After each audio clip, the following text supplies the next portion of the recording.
dalam tajuk ni dia ada dua mazhab. Pertama yang memang cenderung teori konspirasi, kedua mereka yang anti teori konspirasi. Kita bercakap berdasarkan fakta, bukan teori semata-mata.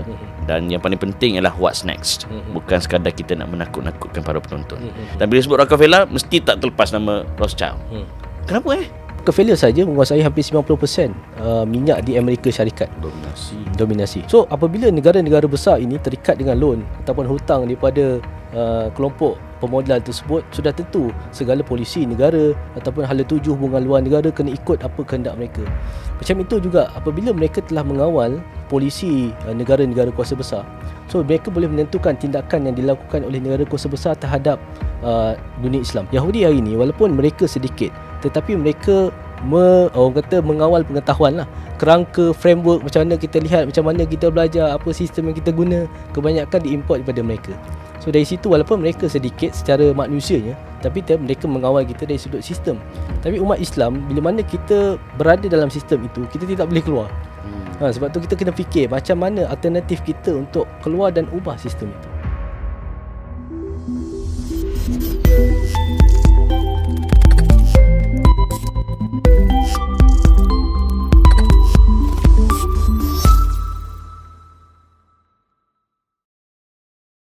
Okay, bila kita masuk tajuk tentang Rockefeller, dia mesti associate dengan Rothschild.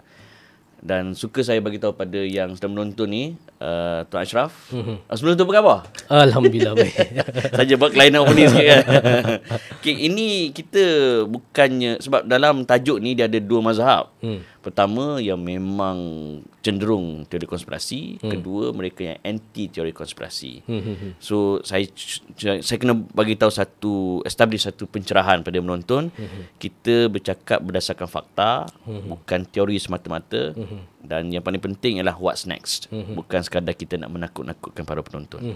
Kita berbalik pada tadi, kalau sebelum ni kita bincang tentang Rothschild. Dan bila saya bersema dengan Ustaz Syed Isra pasal Rothschild ni, mesti tak terlepas nama Rockefeller. Dan bila sebut Rockefeller, mesti tak terlepas nama Rothschild. Kenapa So satu benda yang menarik apabila kita mengkaji dua nama besar ni, dan dua nama besar ni disinonimkan dengan pelbagai lah teori-teori yang ada pada hari ini, yang mengatakan bahawa mereka adalah gerakan society, mereka menguasai dunia, mereka menguasai ekonomi dan mereka menguasai pelbagai perkara lah. So perkara-perkara ini kalau kita lihat, even Rothschild dan Rockefeller, antara orang sukalah mengkaitkan mereka ni dengan gerakan Zionism, menubuhkan order dunia. So benda-benda ni memang tak lekang lah. Kalau kita lihat daripada sudut fakta sejarah pun, memang dicatatkan mereka ini terlibat secara langsung. Cuma kat situ bagaimana, itu yang mungkin ramai orang tidak mengetahuinya. Okey, cantik. Sebab saya pun baca buku-buku teori konspirasi ni. Cuma kita paling penting, kita tidak golu, kita tidak taksub, dan kita bersandarkan pada fakta. Dan AP Podcast ni kita nak tunjuk pada orang, kita boleh bincang benda ni secara factual. So benda pertama sekali, siapa Rockefeller? Okey, bismillahirrahmanirrahim. Terima kasih. Saya nak kasih lagi. So bila mana kita bercakap tentang Rockefeller, mungkin ada orang mengatakan Rockefeller ni adalah satu individu yang kaya, kan? Pelbagai definisi diberikan kepada Rockefeller itu sendiri. Dan banyak riwayat. Kekayaan dia kata 400 million, ada mengatakan 600 million kan. Dan mengatakan, ada yang mengatakan bahawa kekayaan dia sendiri melebihi pada kekayaan Amerika Syarikat. Sebuah negara Amerika Syarikat pada waktu itu. So pelbagai definisi yang diberikan oleh orang ramai terhadap Rockefeller itu sendiri. Tetapi kami di IRIS memberikan definisi Rockefeller ini merupakan seorang yang dipanggil sebagai, kalau kami gelarkan dalam ni kajian lah konsep, kita gelarkan dia sebagai kelompok elite global capitalist. Elite global capitalist. Okey, saya akan syarahkan satu-satu. Satu persatu. Kenapa elite, kenapa global dan kenapa capitalist. Bila mana orang bercakap tentang Rothschild dan Rockefeller, sebenarnya banyak lagi keluarga yang seperti Rothschild dan juga Rockefeller, tetapi mereka tidak terkenal. Ya, betul. Tapi apabila kita menggunakan lensa ini, apabila kita menggunakan makna dan konsep elite global capitalist, apa yang dimaksudkan dengan elite? Elite ini adalah sekumpulan kecil manusia yang mereka menduduki status hierarki yang tinggi dalam pada masyarakat. Sama ada mereka ini mendapat pendidikan elit, sekolah-sekolah elit, ataupun universiti-universiti elit, ataupun mereka ini lahir daripada keluarga-keluarga elit, aristokrat dan sebagainya. Dan mereka ini duduk dalam suasana elit lah. Maksudnya mereka merasakan mereka ini the superior race. Bahasa budak hipster sekarang, golongan have lah. Golongan up lah. Golongan up lah. Bangsawan lah. Bangsa bubble lah kalau orang Islam. Macam-macam lah betul. istilah yang ada bubble dia sendiri. Ya, So dia elite. Elite. Ini bukan orang kebanyakan. Bukan orang kebanyakan. So dia ada something social status dalam Lawan dia marhain lah. marhain lah bawah ni. Jadi kita akan tengok kenapa ideologi ini sehingga mempengaruhi perwatakan Rockefeller itu sendiri. Dan apa projek-projek yang dijalankan. Okay, kita pergi satu dulu, elite. Okay, elite. Kemudian global. Apa yang dimaksudkan dengan global? Global ini bermaksud mereka memiliki jaringan. Ataupun mereka memiliki network di serata dunia. Mereka bukan saja memiliki jaringan di peringkat lokal, tetapi mereka memiliki jaringan di peringkat antarabangsa. Sebab kekayaan yang dimiliki itu mustahil untuk didapati hanya di peringkat lokal saja. Bukan, bahasa mudahnya lawan dia, bukan jago kampung. Bukan jago kampung. So dia antarabangsa. So global, elite, global. Dan kenapa kapitalis? So kapitalis ni adalah kita maksud, kalau ini orang tua, ni kapitalis, ni kapitalis. Sebenarnya Apa benda kapitalis ni? Apa tu kapitalis itu? So kapitalis ni adalah act of dia concentrated dia punya capital ataupun modal. So dia ni modal yang berlaku di serata dunia ni dia concentrated di tangan dia. Sebab tu kalau kita lihat keluarga-keluarga yang digelar kapitalis ini, dia memiliki kekayaan yang sangat besar seperti Rockefeller. Kerana dia menguasai capital, dia control the capital. Kekayaan dia sendiri menyamai kekayaan negara. So boleh bayangkan kekuasaan yang dimiliki apabila kekayaannya saja sudah menyerupai kekayaan negara. Dan bukan negara Singapura yang kecil, bukan Malaysia, Amerika. Amerika pada waktu tu. Allahu Akbar. Okey. Elite, global, capitalist. Itu tiga benda ni lah. Kalau kita boleh lihat benda ni yang ada pada waktu sekarang. So benda-benda ni kita boleh tengok boleh. Dan capitalist ini sendiri juga, dia adalah satu kelompok yang dia tidak dimamah zaman. Ya. Sebab mereka ni selalunya daripada keluarga kaya, 300 tahun, 200 tahun, beralih dinasti, beralih kepimpinan, beralih, dia masih sikit. Rockefeller daripada 1823 dah ada. Sampai sekarang dah berapa ratus tahun. Orang masih lagi bercakap. Masih lagi ada. Masih lagi foundation dia antara yang terbesar memberikan dana di serata dunia. Dia syarikat dia masih ada. Masih ada lagi.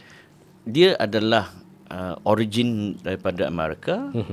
Dan So kalau kita pergi pada nasab je lah. nasab dia, keturunan dia. Keturunan dia. Sebab ramai orang khilaf antara dia ni Yahudi ke tak Yahudi. Betul. Yahudi ke Yahudi. Saya baca banyak yang cenderung pada dia ni non-Jew. Ya, ramai yang mengatakan dia non-Jew sebab dia agama dia Kristian. Sebab dia ada baptism dan sebagainya. Cuma saya cenderung juga dalam, sebab kami pernah menulis sebuah buku kajian tentang keluarga Rockefeller sendiri.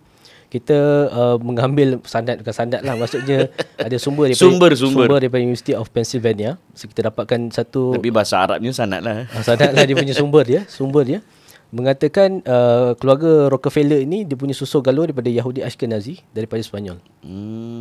So ada satu riwayat lah yang mengatakan, dan riwayat tu agak kuat juga sebab dia buat genealogi. Yahudi ni bila keluarga mereka dia suka buat kajian genealogi tu, kajian pewarisan dan sebagainya. Saya cenderung mengatakan dia merupakan kelompok daripada Yahudi, tapi dia beragama apa? Kat situ kita terbukalah untuk membincangkan tentang Rockefeller itu sendiri. Tuan cenderung mana? Dia beragama apa? Dia beragama Kristian pada waktu tu. Cuma saya lihat Kristian yang dianutinya cenderung kepada ideologi yang support kepada gerakan Zionism. So kalau hari ini dia ada istilah dia seperti gerakan Christian Zionism. Sebab kalau kita lihat di fasa awal Rockefeller sendiri, dia banyak membiayai misi-misi melalui gerakan evangelis ini. Gerakan Kristian ni menyebarkan seperti kalau kita lihat di China, di Filipina, dia ada universiti dia ada pusat-pusat penyebaran mazhab Kristian dia sendiri. So dia pun mendanai juga usaha Christianity juga salah satunya. Bagaimana Rockefeller ni, ya kita maklumlah kekayaan dia adalah turun-temurun. Tapi bagaimana dia menjana kekayaan dia? Apakah bisnes-bisnes yang dia dominasi dari sejak dahulu lagi? So kalau kita lihat, kita persoalan kat sini macam mana dia boleh kaya dan sangat berkuasa. Tak, dia kaya tu bukan kaya biasa. Kaya tak boleh brain. Tak boleh brain. Dan dia berkuasa pula dengan kekayaan dia. Disebutkan salah satu kaedah bagaimana Rockefeller pada waktu itu, saya ada baca satu buku ni lah, bagaimana dia memonopoli minyak yang ada di dunia. Pada waktu itu kekayaan Rockefeller bila mana dia mengusahakan perusahaan minyak. Sebab Rockefeller ni adalah antara syarikat awal, Standard Oil adalah antara syarikat awal di dunia yang ada teknologi bagaimana untuk ekstrak minyak. So bila you ada, orang lain waktu tu tak ada lagi teknologi itu. Tiba-tiba dia ada. Dan teknologi yang moden, maksudnya boleh extract dengan banyak, dan dia bersekali benda tu dengan revolusi industri, dengan kenderaan-kenderaan yang muncul. So Rockefeller saja menguasai hampir 90% minyak di Amerika Syarikat. Dominasi. Dan bagaimana Standard Oil sendiri kalau hari ini apabila mereka melanggar akta monopoli dipecahkan menjadi 46 buah syarikat. Wow. So 46 buah syarikat sendiri kalau macam ESO, ExxonMobil dan sebagainya sendiri adalah syarikat-syarikat yang besar dan memiliki kekayaan yang sangat besar pada hari ini, konglomerat yang besar walaupun dah dipecahkan pada waktu itu. Dan akibat daripada Standard Oil ini sendiri, maksudnya mereka mencari minyak di serata dunia. Berlaku juga kalau kita lihat macam perjanjian Sykes-Picot dan sebagainya. Perjanjian itu sebenarnya dirangka antaranya untuk memenuhi misi daripada konglomerat minyak ini untuk menggali minyak-minyak di Timur Tengah dan sebagainya. So kalau kita lihat bagaimana dia boleh menguasai, yang pertama dari sudut teknologi, dia adalah orang yang paling awal ada teknologi itu. So bila you ada teknologi itu, sudah tentu you boleh kembangkan dengan skill yang sangat besar. Technology is one thing and he's the first. Dia ada information dekat mana kawasan-kawasan yang ada minyak pada waktu tu. So dia boleh gali dan dia boleh. Tapi kita boleh lihat lepas ini, benda yang paling menarik, bagaimana dia menggunakan kekayaan dia itu untuk misi penguasaan dunia. So itu benda yang saya rasa lagi menarik sebab ramai orang boleh kaya. Tapi apa nak buat dengan duit tu kan? Betul. Dan itu dari sudut bisnes minyak. Bisnes dalam benda-benda lain, perubatan barangkali. Di situ juga dia sangat monopoli, begitu. Okey, kalau kita lihat Rockefeller ni selalunya lah kelompok ini apabila mereka tidak mahu kelihatan sebagai monopoli. Capital ini selalunya dia monopoli. Monopoli ni bila kita lihat hari ni lah krisis harga barang itu naik. Sebab monopoli. Orang boleh kata macam tak boleh kawal, tapi kita lihat siapa sebenarnya yang monopoli. Sebab orang yang monopoli saja yang boleh menaikkan harga, menurunkan harga dan sebagainya. So untuk dia cover kepada bisnes monopoli minyak dia membuat satu filantropik ataupun usaha, orang kata ini istilah dia foundation lah. Dia pemurah nampak macam saya ni generous, penderma kepada dunia dan sebagainya. So antara usaha-usaha yang dilakukan oleh Rockefeller, bagaimana dia hendak berkuasa. Yang pertama, dia menguasai tadi sumber alam. Minyak tadi sumber alam. Tapi dia kata dengan sumber alamnya saya tak boleh jadi berkuasa. Macam mana saya nak kontrol populasi? So kalau kita lihat antara gerakan yang ditubuhkan oleh Rockefeller Foundation, menubuhkan satu unit yang dipanggil sebagai Population Council. Majlis populasi. Boleh nanti boleh balik tu boleh tengok Populasi Council ditubuhkan oleh Rockefeller pada tahun 1952. So apa sebenarnya tujuan Population Council ni? Population Council ni adalah satu council yang ditubuhkan untuk mengawal populasi dunia. Sebab tu saya tadi pergi kepada makna elit, kan? Macam mana fahaman elit ini mempengaruhi tindakan Rockefeller? Rockefeller melihat diri ini sebagai superior races, bangsa yang superior. So melalui Population Council ini, dia mendanai satu projek yang dinamakan eugenics. Eugenics ni adalah projek populasi untuk kita kalau pernah tengok cerita Superman, Marvel, cerita-cerita Marvel kan, tahu kan? Daripada mana idea ni datang, idea Superman, superhuman ini? So daripada idea Friedrich Nietzsche di Jerman. Bagaimana falsafah superhuman itu sendiri dijelmakan.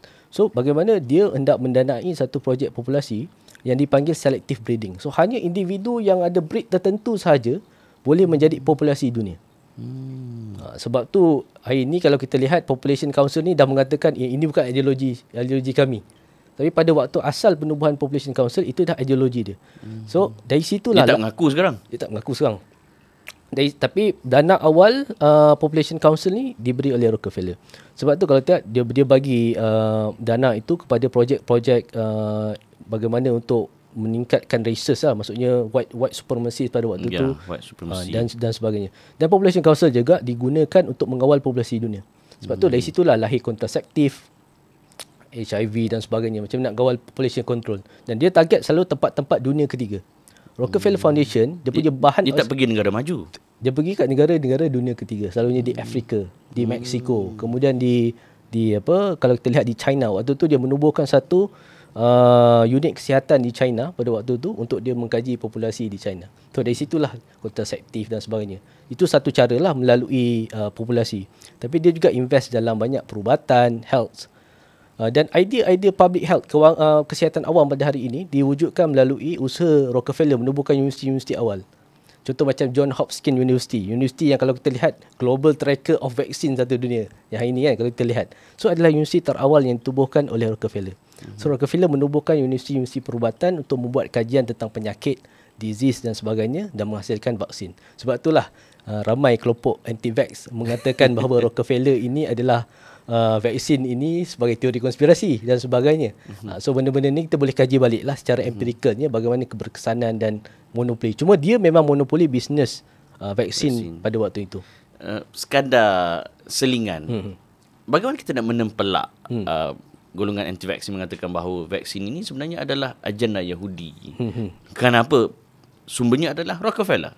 Macam mana kita nak menepis dia sebenarnya kalau kita mencari kebenaran, contoh kita mencari kebenaran, okey, kita mengetahui bahawa ramai orang yang ataupun syarikat-syarikat pembekal vaksin ni memang kebanyakannya syarikat Yahudi. Ya, betul. Cuma untuk kita menempelak begitu, maksudnya kita tahu company Yahudi. Ya, tak dinafikan. Tak dinafikan, tapi secara empiricalnya mereka juga melakukan kajian dan membuktikan bahawa vaksin ini orang kata adalah sedikit keberkesanan. Ya. Kalau nak 100% pun tak tepat juga. Ya, tak tepat. Tapi ada keberkesanan. Dan tak pernah ada pun 100%. So ada keberkesanan itu. Kalau contohlah let's say kita nak melawan, umat Islam nak melawan, umat Islam kena wujudkan satu alternatif sendiri. Apa Betul. ubat yang umat Islam hendak keluarkan secara empirical kajiannya berjaya lebih baik daripada vaksin ini dalam merawat penyakit. Ini satu cara lah bagaimana kita nak hendak melawan. Cuma tadi bila kita pergi kepada Rockefeller, bagaimana dia kawal sumber alam, dia kawal populasi. Kawal ni macam istilah konspirasi lah, tapi macam macam mana nak cakap Kalau bahasa mudahnya dia dominan lah dalam industri tersebut. Dan menariknya kekayaan Rockefeller apabila contoh kita pergi World Health Organization WHO di model after Health Board yang ditubuhkan oleh Rockefeller Foundation. So Rockefeller Foundation adalah antara pendana awal dalam penubuhan WHO. So WHO sendiri dimodelkan after the Rockefeller punya study. Tapi dia modelkan ni bukan benda senang. Sebab dia mendanai expert, dia membayar expert, dia membayar pusat universiti kajian untuk buat course, buat modul, melahirkan expert untuk dia bukan seminggu dua. Nanti saya akan cerita macam mana dia buat order dunia. Macam mana konsep yang dia buat order dunia. So antara yang dia propose Population Council, WHO. So benda-benda ni satu benda yang besar lah. Macam mana dia belanjakan duit dia untuk mendanai gerakan-gerakan ini. Sebelum kita pergi kepada order baru tu, Rockefeller, antara salah seorang anak dia adalah John D. Rockefeller Jr. Dikatakan itulah anak dia yang paling cekap, paling bijak. Apa basis dia? Sebab waktu itu kalau kita tengok dari sudut diverse company, selalunya bila mana kita ni nak pewarisan, selalunya anak ni bila dah kalau megah holding anak tu dah cancel, habis bisnes dah jatuh. Tapi yang pandainya John D ni dia diversify business. Saya menarik ni mungkin selingan lah, nak kata puji Yahudi pun tak juga. Tapi apa Rockefeller buat dia nak suruh anak dia cari market baru untuk minyak kerosene, untuk diversify business dia. So dia macam mana John D. Rockefeller ni waktu tu boleh penetrate market China. Saya tak ingat anak dia mana, tapi antara anak dia pergi ke China untuk study market China. So budak tu sendiri baru lepas universiti. Kalau waktu tu dia sebut dia Harvard, dia masuk LSE elite ni, dia keluar universiti. Dia bawa grad ni. Pergi China tapi cari market. Dan dia bila di China, dia bukan deal dengan sebarang orang. Dia pergi jumpa Mao Zedong, dia jumpa dia pembesar-pembesar terus. Pembesar waktu tu lah. Direct sebab dia nak buka ekonomi China ni kepada pelabur modal daripada Yahudi. So apa yang dia buat ni maksudnya dia pergi sana untuk mencari market-market yang ada di China. So benda ni bagi saya untuk budak sekarang jauh lah kan macam mana dia boleh mengusahakan dengan that elite mentality, dia boleh pergi ke China dan kemudian dia boleh buka market tu. Sudah tentulah waktu tu dia bagi duit sikit dekat revolusi ni, bagi duit sikit dekat sini untuk dia dapat that monopoly yang ada di China. Itu a clear example of cash is king. Cash is king. Dan juga dia ada strategi kat situ sebab dia ada vision kat situ. Macam mana dia nak menguasai kawal dunia. Maknanya kalau ada duit sahaja, tapi kalau tak ada otak tak jadi. Tak jadi juga. Sebab tu kita kena ada strategi macam mana dia boleh nak kata menguasai. Tapi dia secara to be truth, dia adalah sistem yang membentuk kita hari ini. To be honest, dia adalah sistem yang bentuk kita pada hari ini. Okay, tadi ada sebut tentang syarikat minyak kan. Ada tak syarikat-syarikat minyak yang sinonim dengan kita yang memang related to Rockefeller? Saya rasa tak silap ESSO dan juga ExxonMobil lah. Saya pernah dengar nama ESSO dan ExxonMobil. Confirm lah. Dan sebenarnya kalau kita mengkaji secara geopolitiknya, banyak sebenarnya masalah-masalah yang dicetuskan oleh company minyak ni. Contohlah isu Nine Dash China. China kan claim South China Sea tu. Ya, Nine betul. Dash tu. Yang sampai masuk ke kuat antarabangsa. Bila orang mengkaji daripada mana asal usul idea supaya China menuntut benda tu adalah daripada syarikat-syarikat minyak ini. Sebab dia kata dekat China you kena claim kawasan ni sebab dia ada very huge punya sources minyak. Sebab China sendiri dia import minyak. Dia tak ada source minyak. So benda ni kita lihat banyak masalah lah yang ada pada hari ni. Okay. Dan selain pada syarikat minyak ni, bila cakap pasal cash is king, Rockefeller dia ada juga bisnes lain macam loan provider. Kalau bahasa mudah, alung ke apa? Dia juga antara financial. Kalau kita lihat lepas John D, kemudian ada David Rockefeller. David Rockefeller ni yang famous lah zaman kita. David Rockefeller antaranya adalah pengasas Chase Manhattan Bank. Chase Manhattan Bank ni antara bank yang terbesar lah dekat Amerika. Macam mana mereka banyaklah loan financial dan sebagainya. Macam kita cerita Rothschild tu. So dia adalah satu konglomerat yang orang kata semua benda dia ada lah. So dia boleh kontrol tadi sumber alam melalui minyak, populasi dia ada kontrol. Kemudian dia boleh kontrol modal. So dengan benda ini dia mengupayakan untuk dia buat projek dia.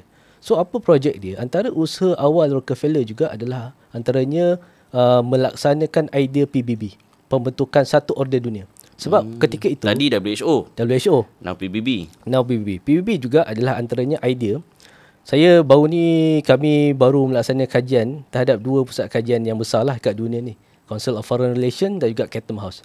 Macam Iris jugalah. So secara konsepnya apa yang kami buat ni sama. So kita melihat, kita buat macam case study lah apa yang dia buat. So apa yang dilakukan oleh Rockefeller melalui CFR ni. CFR ni adalah satu pusat kajian yang didanai oleh Rockefeller untuk membentuk satu order dunia. So waktu tu lepas Perang Dunia Kedua, dia membentuk War Study Program. Sebab waktu tu orang tengah kacau bilau, negara tengah kacau bilau. So dia kata macam mana kita kena keluarkan satu order yang untuk menjaga negara-negara ini. So dia buat War Study Program, dia mendanai expert-expert. Waktu tu dia mengeluarkan beasiswa kepada budak-budak yang paling cerdik kat dunia untuk merangka projek tu. So daripada situ keluarlah beberapa benda penting. Contoh kat situ antara yang keluar daripada cadangan daripada council tu adalah Bretton Woods Agreement. So Bretton Woods ni adalah idea macam mana kita hari ini tertubuhnya IMF, World Bank. Macam mana kita transaksi antara mata wang fiat dan sebagainya kan. Itu daripada idea daripada kumpulan pemikir dalam CFR ni. Kemudian idea penubuhan dari sudut politiknya PBB. Macam mana ada idea veto power. Kenapa 5 kuasa besar itu Big Five tu. Daripada mana datangnya idea Big Five? Itu daripada kumpulan pemikir ni. Kemudian dari sudut, tadi kita sebut dari sudut ekonomi, dari sudut wilayah dia macam mana dia kontrol. So banyak lagi macam undang-undang antarabangsa, dia merangka model macam mana pembentukan undang-undang antarabangsa sehinggalah tertubuhnya PBB yang seperti yang kita lihat sekarang. So dia sebenarnya daripada usaha Rockefeller dan juga kumpulan-kumpulan elit global capitalist yang lain untuk menubuhkan satu order dunia menjaga negara-negara yang ada selepas pasca Perang Dunia Kedua. Bila saya baca dan saya meneliti ucapan Rockefeller, antaranya saya tertarik yang dia bercakap sempena birthday dia pada tahun 1932. Panjanglah, tapi antaranya dia kata kita berpegang teguh to the common good. Kebaikan untuk orang ramai and in towards the belief in God. Kalau BBNU tengok video ni tu, bagus betul Rockefeller ni. Dan dia macam sebut tadi lah, dia filantropi, dia seorang yang sangat pemurah. Bagaimana cara strategi dia membeli jiwa orang ramai. Walaupun orang tahu dia ni Jew, kan? Macam sebut tadi kan, dia ada darah susu Galuh, keturunan Yahudi. Tapi dia berjaya membeli jiwa orang ramai. So saya bagi satu contoh example yang paling mudah. Antara usaha yang dilakukan oleh banyak Rockefeller Foundation ini adalah memberi dana kepada pelajar-pelajar miskin. Contoh yang miskin di South Global lah, Global South, dunia ketiga ni. Memberi dana, memberi beasiswa. So dengan beasiswa yang diberikan kepada orang-orang miskin ni, sudah tentu dia boleh melanjutkan pelajaran ke luar negara. Oh, terhutang budi ni. Kemudian kebanyakan daripada pelajar yang terhutang budi ni, kemudian apabila balik ke negara asal, mereka kena berkhidmatlah kepada siapa yang beri beasiswa kepada mereka. So ini cara mereka untuk nampak very common, very good di mata masyarakat. Dia berikan dana bantuan-bantuan AIDS ataupun bantuan kepada negara-negara miskin di Afrika, di Mexico, kan. So dia nampak dia macam negara-negara krisis, negara-negara krisis, beri ubat, beri vaksin dan sebagainya. Cuma kat sini kita kena tahu, macam saya sebut tadi, macam dekat sini apa sebenarnya motif. Benda yang dia bagi itu adalah sekadar untuk dia camouflage. Tapi sebenarnya apa yang dia hendak kontrol tadi, sumber, bagaimana dia kontrol populasi, bagaimana dia kontrol modal, macam mana dia kontrol sumber alam. Dia gunakan ini untuk membentuk satu projek yang digambarkan sebagai order dunia dan menyokong sendirilah projek Zionism itu.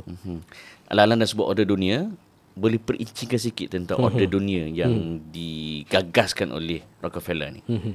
Dia secara konsepnya, bila mana takrif order dunia ini, orang bermacam-macam takrif. Sebab waktu tahun 1952 itu sendiri, selepas Perang Dunia Kedua, 1914 sendiri, 1941, ramai orang hendak mendefinisikan apa sebenarnya maksud order dunia. Waktu tu ramailah.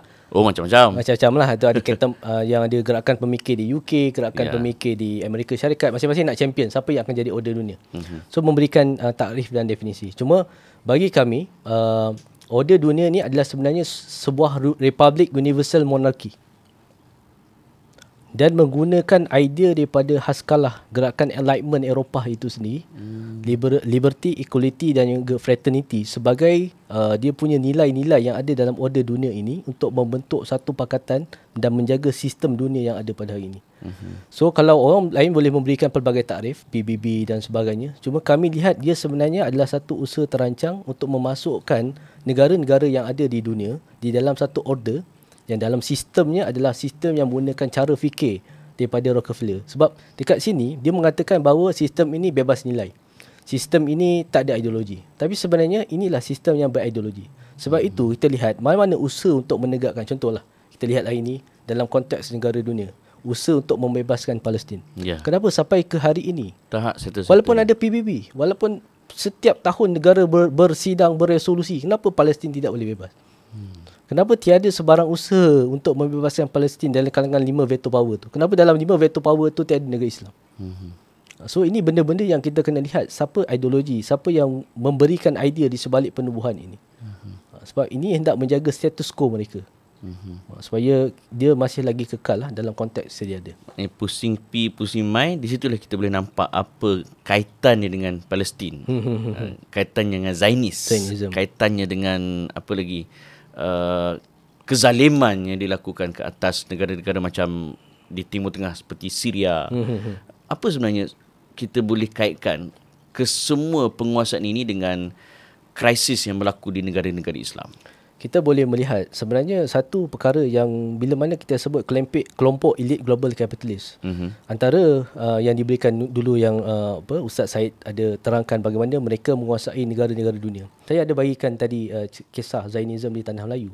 Bagaimana gerakan Zionis ini sendiri merupakan founder awal kepada cetusnya superpower. Kalau hari ini kalau kita lihat macam mana China, macam mana mereka mendanai gerakan-gerakan yang mendanai pembentukan China. Begitu juga Amerika Syarikat. Siapa yang bagi dana untuk Civil War Amerika Syarikat dan sebagainya. So apabila negara-negara besar ini terikat dengan loan ataupun hutang daripada kelompok pemodal tersebut, sudah tentu segala polisi negara ataupun hala tuju hubungan luar negara kena ikut apa kehendak mereka.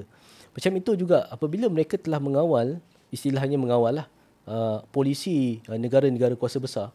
So mereka boleh menentukan tindakan yang dilakukan oleh negara kuasa besar terhadap dunia Islam. Contoh kita bagi isu Palestin. Kenapa Amerika Syarikat sampai ke hari ini adalah protektor besar atau kata abang long besar kepada Israel ini. Kerana kalau kita lihat siapa di belakang Amerika Syarikat, siapa yang mendanai Amerika Syarikat, siapa bentuk-bentuk tadi kita tengok Rockefeller sendiri, kekayaan dia dah lebih daripada Amerika Syarikat. So dia ada say kat situ. Adakah Rockefeller juga menguasai media? Dan ini saya tak sempat lagi buat kajian, tapi ada di antara media-media yang besar dikuasai oleh kelompok Yahudi. Tapi saya tak pasti itu directly Rockefeller atau tidak. Contoh macam kalau kita lihat nama yang famous lah, Rupert Murdoch kan. Rupert Murdoch. So, itu nama yang sangat famous. Maksudnya dia kontrol konglomerat media satu dunia dan sebagainya. Dan salah satu perkara yang penting juga untuk mengawal populasi adalah mengawal pemikiran mereka. Melalui media.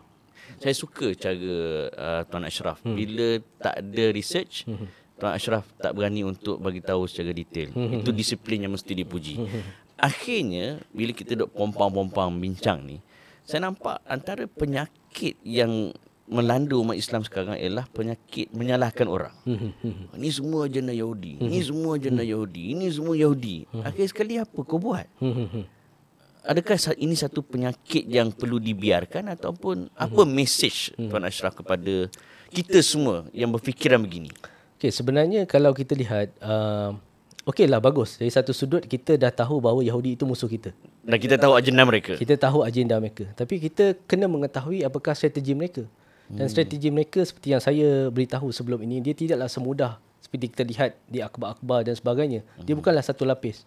Dia berlapis-lapis. Kita kena baca apakah intention di sebalik perbuatan yang dilakukan.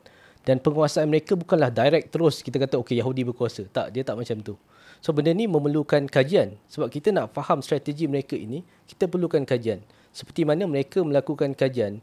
Kalau kita lihat sendiri kan, saya pernah baca buku tulisan daripada pemikir-pemikir Yahudi, bagaimana mereka mendescribe ataupun buat kajian demografi dekat Timur Tengah tu. Macam mana kalau kita pernah dengar nama Lawrence of Arabia. Buat kajian lapangan, boleh mengetahui bahasa Saudi Arab sehingga boleh mempengaruhi dan sebagainya. Tapi dia buat research. Untuk dia betul-betul faham tentang demografi Saudi itu sendiri. Apa etnik-etnik yang ada dan sebagainya. Dia ada research, dia ada maklumat dekat situ. So umat Islam hari ini, jika mereka hendak menjadi pemimpin kepada dunia, pertamanya kita kena ada ilmu pengetahuan. So pengetahuan ni adalah satu benda yang crucial. Macam mana kita hendak bersaing dengan Yahudi. Yahudi hari ini walaupun mereka sedikit, tetapi mereka orang kata mengawal pengetahuan lah. Kerangka, framework, macam mana kita lihat, macam mana kita belajar, apa sistem yang kita guna, kebanyakan diimport daripada mereka.